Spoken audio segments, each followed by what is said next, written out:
শুভ সকাল 30/10/2025।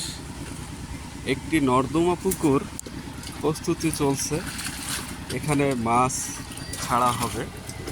আজকে প্রথম চুন মারছি, আশা করি প্রত্যেকটা মাছ ছাড়ার দিনেও আমরা আপডেট দিব। প্রতিদিন আপডেট আসবে পর্যায়ক্রমে।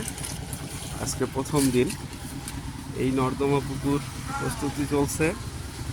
প্রস্তুত করছেন তন্ময় হক অলরাউন্ডার। আপনারা দেখতে পারেন কত পরিষ্কার একটা পুকুর। এই পুকুরকে প্রস্তুতি করে মাছ ছাড়ার সিদ্ধান্ত নিয়েছে তন্ময় হক অলরাউন্ডার।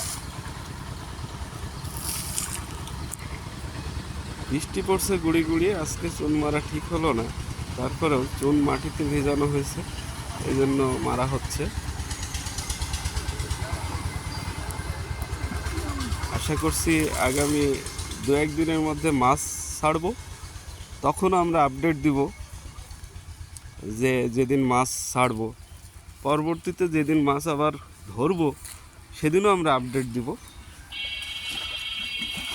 প্রত্যেকটা আপডেট পাবেন। এই নর্দমা পুকুরকে প্রস্তুত করে আসলে একটা চাষ উপযোগী পুকুরে পরিণত করা কতটা যে কঠিন, আর এই কঠিন কাজই করবে হচ্ছে তন্ময় হক অলরাউন্ডার। পাশেই একটা সরিষা ক্ষেত আছে, এটাও ছিল একসময় নর্দমা, চাষ উপযোগী করে তুলছে তন্ময় হক অলরাউন্ডার। দেখতে পারেন সরিষা বনছে, বেশ সুন্দর সরিষা বেরও হয়েছে। ধন্যবাদ সবাইকে। আজকে এ পর্যন্তই, নেক্সট ভিডিওতে আপডেট পাবেন।